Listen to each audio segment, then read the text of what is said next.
Interlude. The Heavy Warrior. An interview. Goblin slaying.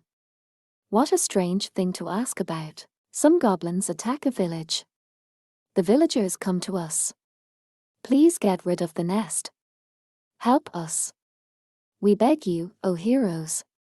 So we get our weapons, go in there, kill a few goblins, and get our money. What's to talk about? Your basic hack and slash. It's quick work. I won't deny we were lucky, too, but... well, you get some experience in tracking and fighting, and the guild gives you a surprising amount of credit for helping out. I mean, I understand. My hometown was attacked by goblins not long ago. And it's true, some adventurers came to help out. It's just... how do I say this? There are 3 types of people who hunt goblins: people who beat them easily, people who take their lumps and learn from them, and people who underestimate the goblins and get wiped. Which are we? We beat them easily. Well, anyway, we do now. We took our licks before. We brought a lantern in with us, but our scout fell and broke it. Then everything was pitch dark. We found out later the goblins had planted a tripwire. A trap. Goblins set a trap. The light and the noise gave away our position, and once things went dark, there were goblins everywhere. The kid, our magic user, got a little worried and tried a spell. Don't do it, I says. Save it for something big. You've only got one. Don't waste it on some shrimp monster. After that, all hell broke loose. Goblins all around us. We're fighting as hard as we can. Slice, slice, slice. Death. Screams. You don't know if you're hitting rocks or cutting flesh. You've been cut, too. You're just wearing cheap armor. When I found myself trying to swing a broadsword in a tunnel, that's when I thought I was going to die. Hey, what are you smiling at, damn it? The greatest warriors started out risking their lives against goblins. You want to be a paladin, don't you? Laugh. Sorry about that. That lady, that knight, is in my party. I'm the leader, though. All right. Where was I? There was a big one leading them. My sword got caught on something. He had an axe and is swinging it everywhere. I thought for sure I was gonna die. Then wham, a firebolt fries him. Our knight had some miracles. We had money, got equipment and antidotes and everything. It practically cost more to get ready than we got for doing the quest, but it saved me. It saved all of us. That's why I always say, as long as you're prepared, goblins ain't nothing. But say you knew you could win 99 times out of 100. Who's to say this isn't the 100th time? There's no guarantees. You're just playing the odds. If you're gonna die because of a bad roll, you might as well do it fighting a dragon. And we're silver ranked now. Grunt work like goblins won't keep our party equipped. Anyway, goblins are the weakest monsters, right? So why not let beginners handle them? Sure, not all of them make it, but they've got better chances than against a dragon, right? Still, it's only a chance. Chapter 6. Traveling Companions. 3 days passed in the blink of an eye. Beneath the stars and the 2 moons, in a field that seemed to go on forever, 5 adventurers sat in a circle. A long, thin trail of smoke drifted into the air from their campfire. Far behind them, the forest where the elves lived rose up in the darkness. Come to think of it, why did all of you become adventurers? For the fine dining, obviously. What about you, Longears? Of course you wanted food. Me, I wanted to learn about the outside world. As for myself, I seek to raise my status by rooting out heresy, that I may become a nigger. Say what? I seek to raise my status by rooting out heresy, that I may become a nigger. Sure. I can understand that, I guess. I'm religious, too. I wanted to slay. Yeah, somehow I think I've got you figured out, thanks. Don't interrupt the man, Longears. The dwarf gave a cluck as he wove blades of dry grass together. The fire did not burn very high. The elves hated fire and set wards to keep what burns at bay. Even as far from the forest as they were, the effects were still noticeable. Priestess and the lizardman had prepared this, the last dinner they would eat before they reached the nest. That is delicious. What is this? The well-marbled meat had been finished with spices as soon as it began to roast. The dwarf, delighted by the fragrant, crunchy result, took 2 or 3 skewers. I am pleased you find it satisfying. The lizardman replied to the dwarf's praises with a gratified smile, which for him meant baring his long teeth. It is the dried flesh of a swamp creature. The spices include ingredients not found in this place, hence why your palate may find them remarkable. This is why no one likes dwarfs. They're gluttons and carnivores to boot, the elf scoffed. Bar. How could a would-be rabbit like you appreciate the virtues of a meal like this? Hand me another. Ick. The dwarf licked the fat from his fingers and took another large mouthful of meat as if to underscore his point. The elf groaned from watching him consume so vigorously something she couldn't even contemplate eating. Maybe you would like some soup. It's not much, with only a campfire to cook over, but... Yes, please. Priestess made a soup of dried beans with a practiced hand. The elf hadn't had any of the meat, so the suggestion of something she could eat was enough to make her ears bounce for joy. The brimming bowlful of soup Priestess passed her had a mild flavor that was undeniably delicious. I've got to give you something for this. The elf took small, thin wafers of bread wrapped in leaves from her pack and broke off a piece. The smell of it was faintly sweet, but it had no fruit or sugar in it. This isn't dried bread, is it? And it's not a biscuit. It's a preserved food the elves make. Actually, we almost never share it with anyone else. But today is an exception. This is delicious. No sooner had she taken a bite than the striking taste brought words of appreciation from Priestess's lips. A little surprise was hidden in the food. The crispy outside gave way to a soft, moist center. Oh, that's good. The elf affected disinterest, but the way she closed her eyes slightly made her look quite pleased. Well, now that the elf is showing off, I can hardly let the dwarfs go unrepresented, can I? Thus dwarf shaman produced a large, tightly sealed clay jar. There was a sound of liquid sloshing within. When he pulled out the stopper and poured some into a cup, the pungent scent of alcohol drifted around the camp. Hehe. Say hello to our specialty, made deep in our cellars, fire wine. Fire wine. The elf looked with interest into the cup the dwarf held out. Nothing less. Tell me this isn't your first tipple, Longears. Oh, of course not, cave dweller. So saying, she snatched the cup out of his hand. She cast a doubtful look into the seemingly ordinary cup. It's clear. Isn't wine made from grapes? I've had it before, you know. I'm not that young. She threw back her head and drank the entire cup. There followed a fit of uncontrollable coughing, brought on by the drink's stinging dryness. Are you all right? Itch here, have some water. Priestess hurriedly offered a canteen to the gasping elf, whose eyes were bulging. Har har har har har. Maybe it's a bit too much for a delicate lass like yourself. Please be temperate. A drunken ranger will avail us little. I know that, Scaly. I won't let her have too much. The dwarf laughed merrily at the women while the lizardman hissed reprovingly. Ho there, beard cutter. Fancy a sip? Goblin Slayer said nothing but took the proffered cup and drank it with alacrity. He had not spoken a word all through dinner, merely lifting food into his visor. Soon after, he became absorbed in his own work. He polished his sword, shield, and dagger, checked the sharpness of the blades, and returned them to their sheaths. He oiled his leather and mail armor. The elf made a dissatisfied noise at the sight of Goblin Slayer at his tasks. Her face was as red as a boiled tomato. What? You don't even take that helmet off when you're eating. What's with you?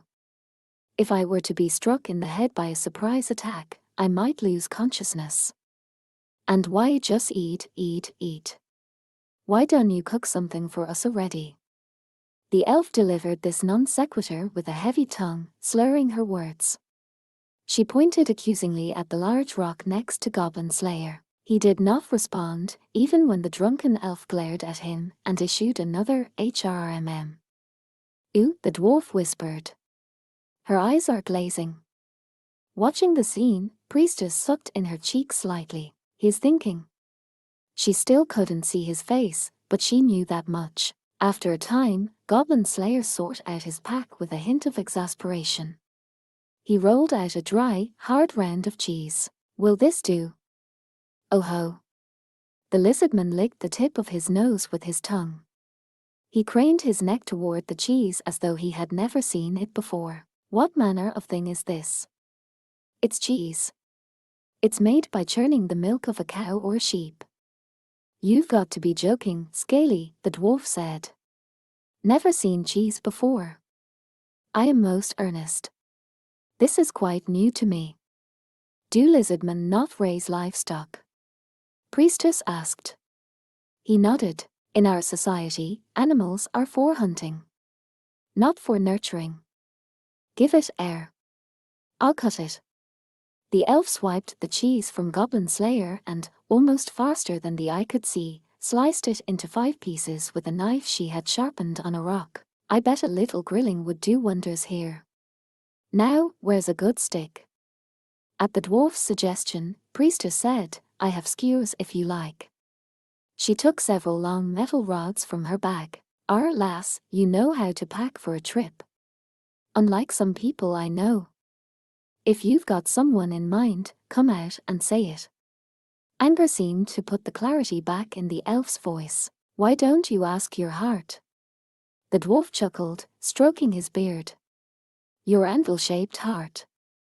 Then he said, anyhow, let me handle this. Fire is the purview of my people.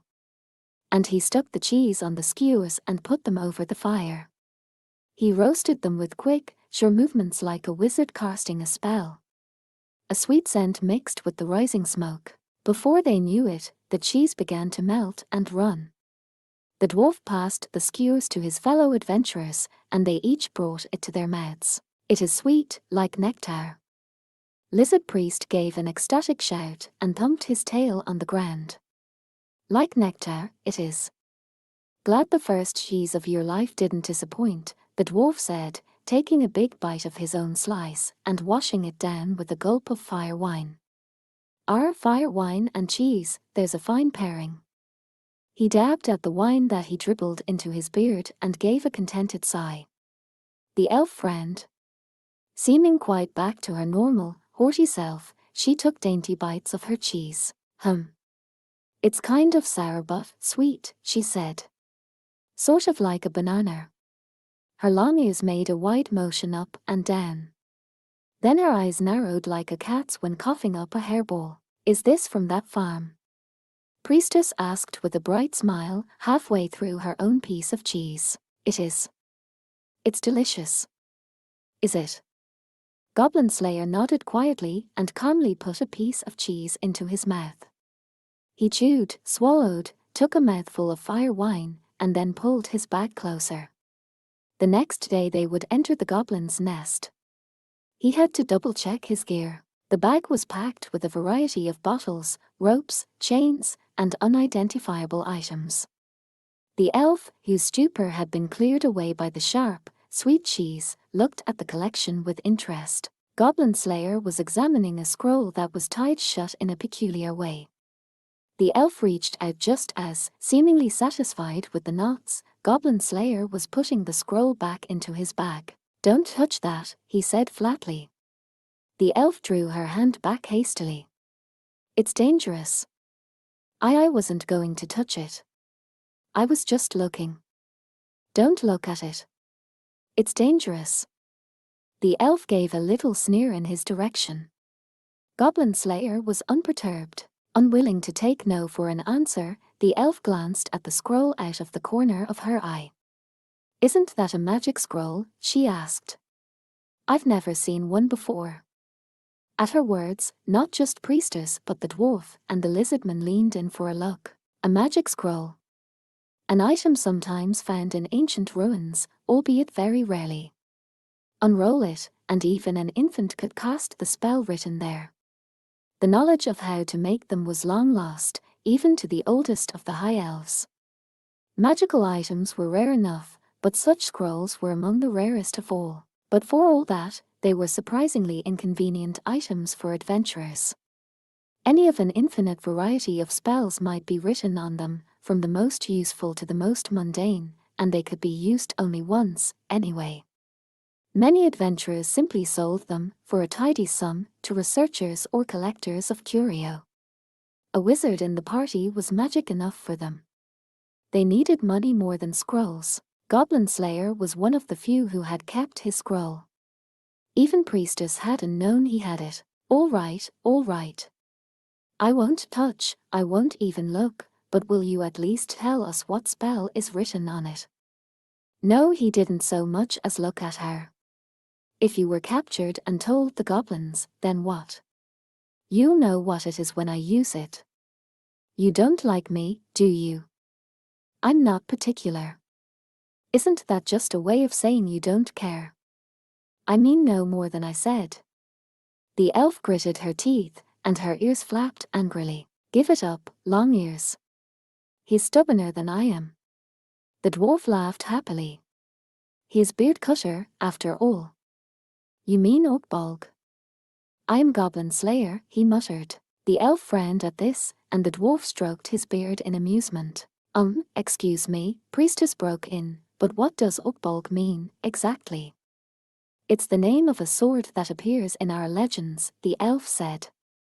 She held up a finger proudly like a teacher instructing her pupils. It was a goblin-slaying blade that would glow blue when an orc, a goblin, was near. "Let it be said, though, that it was we dwarfs who forged it," dwarf shaman interjected. The elf snorted. "And called it a beard cutter. What an awful name. Dwarfs might have good heads for crafting, but not for anything else. So, long ears, you admit that your people aren't the skilled craftsmen mine are." He heaved a huge belly laugh. The elf puffed out her cheeks. The lizardman gave a great roll of his eyes, as if he couldn't believe what he was seeing, and exchanged a look with priestess. She was beginning to understand that this was his way of making a joke. She had come to appreciate the friendly arguments, too. It was just how elves and dwarfs were. Priestess, faced for the first time with people of other races, knew she could never trust her party members if she didn't get to know them. So she went out of her way to talk with them, and in no time at all, they had become fast friends. The lizardman's ancestral faith did not clash with the teachings of the all-compassionate Earth Mother. And there was another girl in the party who was priestess's age, or who at least looked it. It put her very much at ease. Goblin Slayer, for his part, didn't seem to especially embrace or reject any of them. But this seemed somehow quite to the dwarf's liking. Whatever Goblin Slayer did that annoyed the elf, he seemed to enjoy imitating it. This strange little party had met most unexpectedly, and yet, somehow, there was a sense they belonged together. Priestess felt an unusual warmth spreading through her. "Hey, wanna go adventuring with us?"